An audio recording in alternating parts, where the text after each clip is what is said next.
Welcome to the discussion on essential elements for effective theme writing part 2. Essential elements for effective theme writing पर चर्चा के इस दूसरे भाग में आपका स्वागत है.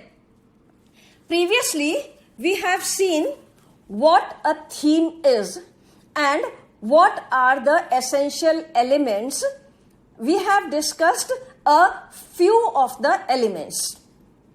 इससे पहले हमने थीम राइटिंग क्या है और उसके आवश्यक बिंदु क्या है उनकी चर्चा की है. In the earlier video, we have discussed the first element, which is unity. इससे पहले वाले वीडियो में हमने एक एलिमेंट जिसकी चर्चा की है वो था यूनिटी या एकजुटता होना. The second element which we had discussed was order, means sequence. And the second order was based on the order or the sequence used while writing a theme. जो दूसरा एलिमेंट हमने डिस्कस किया था वो था ऑर्डर या क्रम. किसी भी थीम को लिखने के लिए हमें किस तरह से क्रम का प्रयोग करना चाहिए.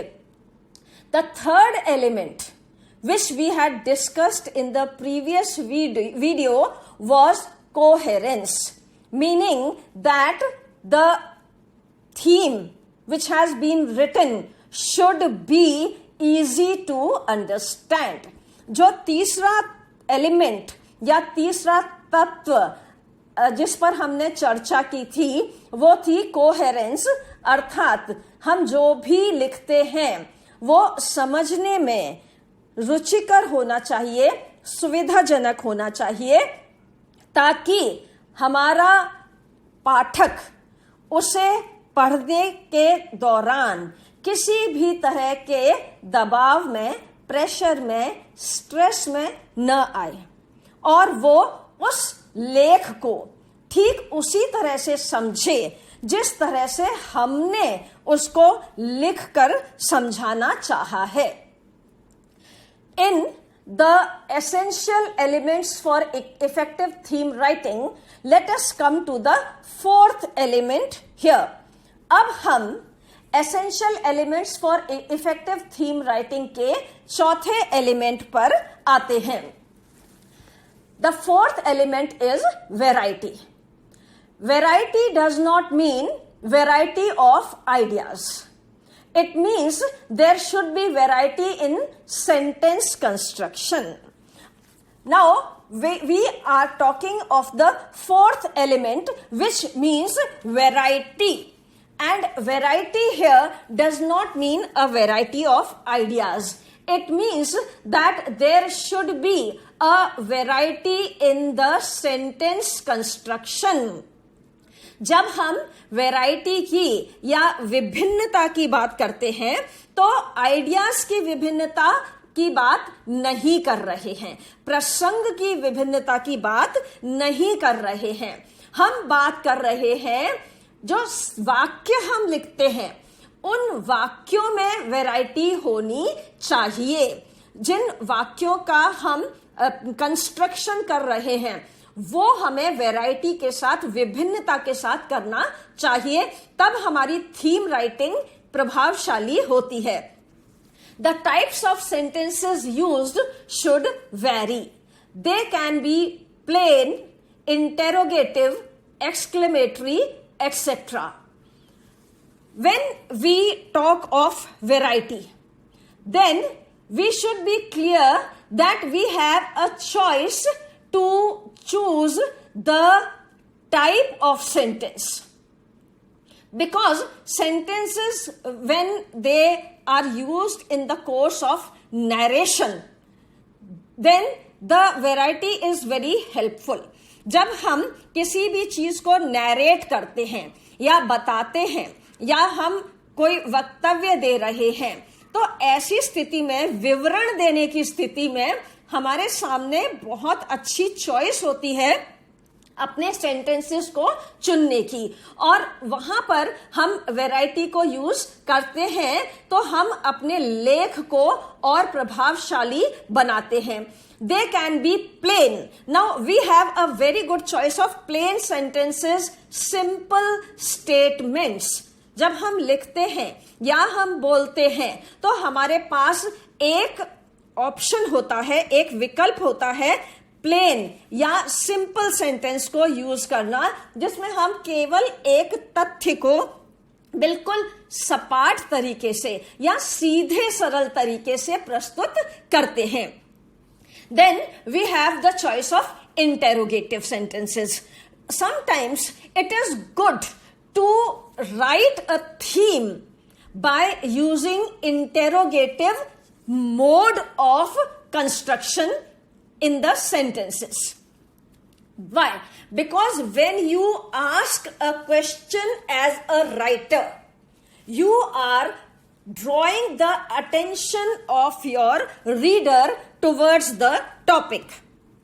एक बहुत अच्छा विकल्प एक लेखक के रूप में थीम राइटिंग के समय हमारे सामने होता है, वो होता है इंटेरोगेटिव मोड का प्रयोग करना, प्रश्नवाचक या प्रश्नात्मकता का प्रयोग करना. ऐसा इसलिए इंपॉर्टेंट है क्योंकि जब हम प्रश्न पूछते हैं एक लेखक के रूप में तो हमारा रीडर ऑटोमेटिकली उस टॉपिक की तरफ आकर्षित होता है. जब हम प्रश्न पूछते हैं तो अपने आप रीडर का ध्यान जाता है कि हमने उससे क्या कहना चाहा है. वो 2 सेंटेंस पीछे जाएगा, फिर उसको पढ़ेगा, फिर वो उस सेंटेंस पर आएगा जहां पर वो उसने उसको छोड़ा है. तो ये एक तरीका होता है अटेंशन क्रिएट करने का या अपने रीडर को बांध के रखने का. For this reason the interrogative types of sentences are very effective during writing a theme. Then we have the choice of exclamatory sentences. Exclamation is a sudden expression. And when we exclaim as a writer, the reader also gets the thrill or the interest. And the exclamatory mode helps our writing to become interesting. हम जब आश्चर्यबोधक प्रणाली का प्रयोग करते हैं या आश्चर्यबोधक वाक्यों का प्रयोग करते हैं तो जैसे जैसे हम आश्चर्य प्रकट करते हैं वैसे वैसे हमारा पाठक भी उसी आश्चर्य के साथ जुड़ जाता है और उसे भी उतनी रुचि आती है. जैसे कि फॉर एग्जाम्पल लेट अस से What a beautiful scene this is, said the hero. हमने एक वाक्य लिखा कि हमारे हीरो ने कहा कि कितना सुंदर दृश्य है. ऑटोमेटिकली इस तरह के एक्सक्लेमेशन के साथ हमारा रीडर न सिर्फ उस दृश्य की कल्पना करेगा बल्कि उसका पूरा रुझान उस दृश्य के साथ दृश्यमय हो जाएगा. इसलिए हम जब एक्सक्लेमेटरी फॉर्म यूज करते हैं तो हम अपने रीडर को उसी जगह पर ले जाते हैं जिस सुंदरता पे या जिस आश्चर्य की स्थिति पर, क्योंकि रहस्य हो सकता है, विस्मय हो सकता है, कुछ भी हो सकता है. There can be suspense, there can be something interesting, whatever is the idea we are writing the theme upon, that can be easily shared with the reader. Then length of sentences should vary. Another point for variety is the length of sentences, because the sentences should be a mixture of long and short sentences and so on. When we write a sentence, the sentences cannot be of the same length or same measurement. They have to vary, because it is only then that the writer moves in a rhythm. जब हम variety में हम अपने वाक्यों की लंबाई को घटाते बढ़ाते हैं तो हमारा रीडर उसी हिसाब से एक रिद्म में, एक सुर में हमारे साथ जुड़ जाता है. So all the points that we have talked about in variety are very important to create a rhythm, because a plain sentence, an interrogative sentence, an exclamatory sentence, and then there are many more varieties which come to our mind while constructing the theme. All these add a flow, add a rhythm, add music to our writing. Especially when we write some piece of literature which is towards the poetic side, there it is very, very important for us to take care of all the options that are in hand in the form of variety. ये variety का तत्व, variety का बिंदु क्यों आवश्यक है? क्योंकि ये जो अलग अलग तरह के वाक्य होते हैं, प्लेन सेंटेंस होते हैं, आश्चर्य है, प्रश्न है, रहस्य है, विस्मय है, ये जितनी भी वैरायटी होती है, ये सब की सब हमारे अंदर एक तरंग पैदा करता है, एक उमंग पैदा करता है, एक रिद्म, एक सुर, एक ताल पैदा करता है. और जब ये सुर और ताल पैदा होता है तो हमारा लेखक के रूप में लिखने का और पाठक के रूप में पढ़ने का, दोनों ही स्थितियों में रुझान बहुत अच्छा हो जाता है. विशेष रूप से तब जब हम काव्यात्मक बात पर चर्चा कर रहे हैं. यदि हम लेखक के रूप में काव्यात्मकता लिख रहे हैं या पाठक के रूप में काव्यात्मक लेख पढ़ रहे हैं, तो उस समय पर वैरायटी का रोल बहुत ही इंपॉर्टेंट हो जाता है. Then the second thing is the length of the sentence. The length of the sentence breaks the monotony. That is very, very important. जब हम वाक्यों की लंबाई को घटाते बढ़ाते रहते हैं तो उसमें सबसे अच्छी बात यह होती है कि पाठक के लिए नीरसता खत्म हो जाती है. वो बिल्कुल फ्लैट सेंटेंसेस, एक जैसे सेंटेंसेस, एक लंबाई के सेंटेंस नहीं पढ़ता है तो नीरसता खत्म हो जाती है, सरसता आ जाती है. और ऐसी स्थिति में वो बहुत अच्छे तरीके से उस सेंटेंस को पढ़ता है या उस लेख को पढ़ता है, उस थीम राइटिंग को पढ़ता है. Then elements 5 is emphasis. Proper emphasis should be laid on the point to be stressed. The writer calls the readers attention by emphasising the important points. Emphasis means to lay emphasis or stress or pressure on something. जब emphasis की बात करते हैं तो उसका अर्थ होता है किसी बात के तरफ दबाव देना या किसी बिंदु पर बहुत अधिक ध्यान आकर्षित करना. When a writer writes, then proper emphasis should be laid on the point to be stressed, because the writer understands this is what I want to say emphatically. This is what I want to draw the attention to. In that case, he should emphasize that point. क्योंकि लेखक को मालूम है कि वो अपने लेख में कौन सी चीज को बहुत महत्वपूर्ण मान रहा है. उस बिंदु पर विशेष ध्यान आकर्षित करना, उसके ऊपर विशेष स्ट्रेस लेख में देना और रीडर का ध्यान उसकी तरफ आकर्षित करवाना, ये उसके लेख के अंदर होना चाहिए. The theme writing style should contain this emphasis. उसे अलग से नहीं कहना होता है कि इस पर ध्यान दो. उसकी थीम राइटिंग स्टाइल में यह बात आ जानी चाहिए कि वो अपने आप ही उस चीज की तरफ लेखक का ध्यान आकर्षित कर ले और लेखक बिना किसी अधिक परिश्रम के उसकी ओर आकर्षित हो जाए. The writer calls the reader's attention by emphasizing the important points, because all the writings that are written, they are written with a certain purpose. The themes that are written are purposeful writings. So, purposeful writings have points, and important points should be highlighted by emphasizing on them. जितने भी लेख लिखे जाते हैं वो उद्देश्यपूर्ण तरीके से लिखे जाते हैं। लेखक को मालूम है कि वो एक उद्देश्य है, उस उद्देश्य के तहत इस लेख को लिख रहा है, इसलिए उस उद्देश्य के मुख्य बिंदु पर ध्यान आकर्षित करना उसके स्टाइल में समाहित होना ही चाहिए। Element 6, completeness. Completeness means a theme is well developed. If all sentences appropriately support the main idea, then your theme is complete.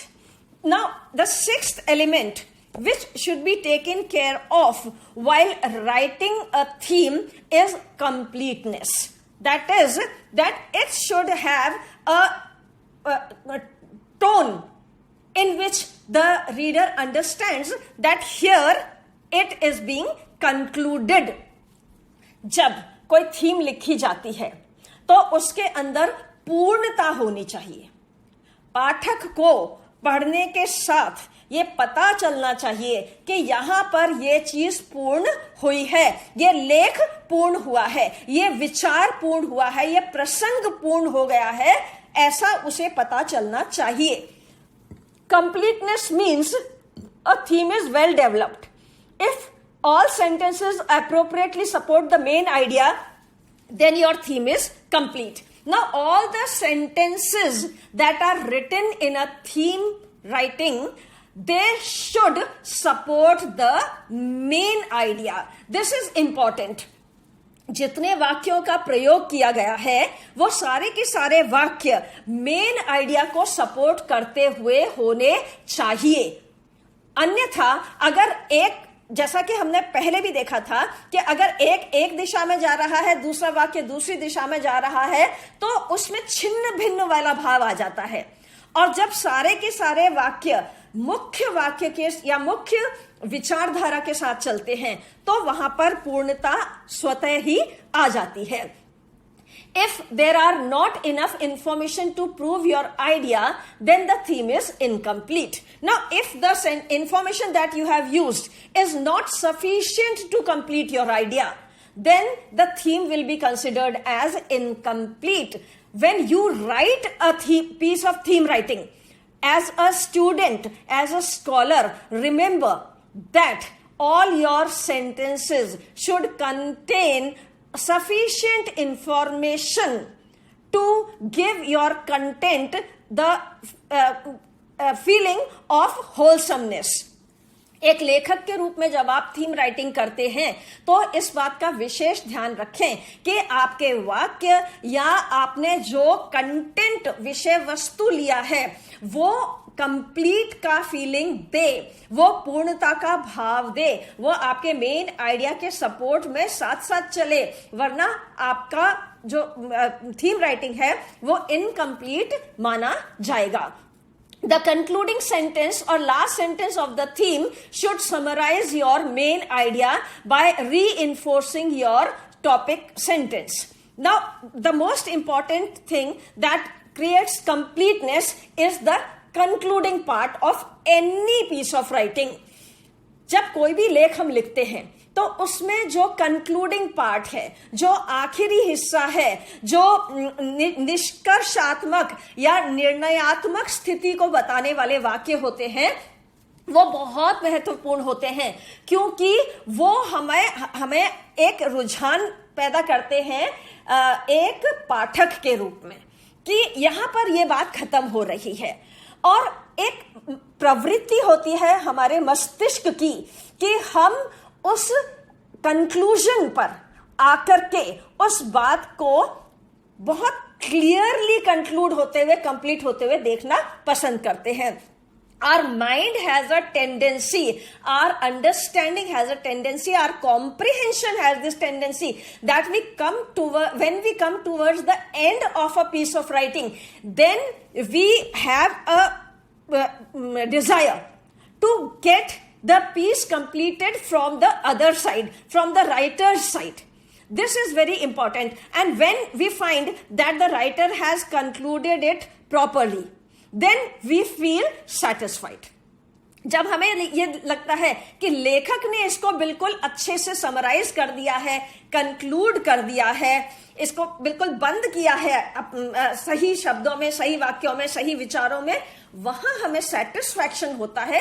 That satisfaction is a parameter of conclusion और कंप्लीटनेस. ये संतुष्टि है जो किसी भी चीज के कंप्लीट होने की या कंक्लूसिव होने की एक बहुत बड़े प्रमाण का कार्य करता है.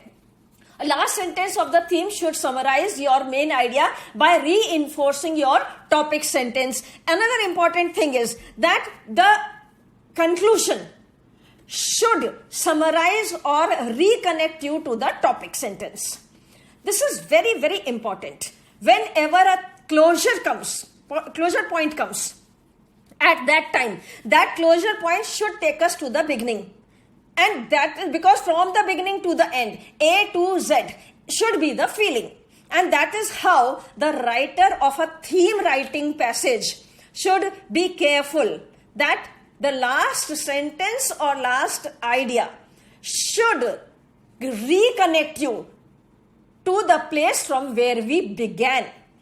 ये एक लेखक के लिए बहुत आवश्यक है कि क्योंकि हमारा मस्तिष्क पूर्णता मांगता है, और पूर्णता जब आती है उस समय पर हम पहले वाक्य के साथ जुड़कर आखिरी वाक्य को जब पहले वाक्य के साथ जोड़ पाते हैं तो हम A to Z वाली फीलिंग में आ जाते हैं, पूर्णता के भाव में आ जाते हैं और हमारी राइटिंग कंप्लीट लगती है.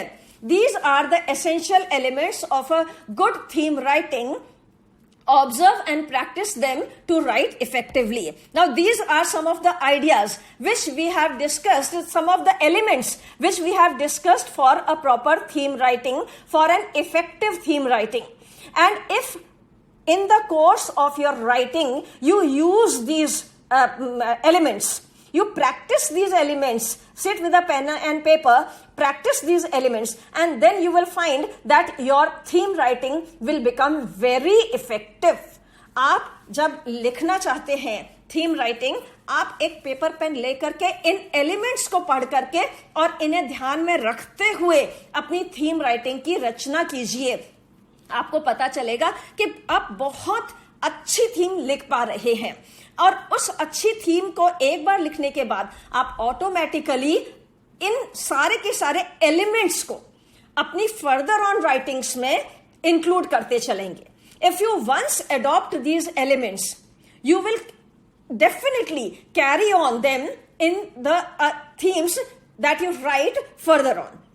So for that reason, kindly read the 6 elements in the 2 videos and follow them so that your theme writing becomes effective. अतः आप ये 2 वीडियोस में जो 6 एलिमेंट्स बताए गए हैं, इन्हें पढ़ें, इन्हें अपनाएं और अपनी थीम राइटिंग को प्रभावशाली बनाएं. थैंक यू, धन्यवाद.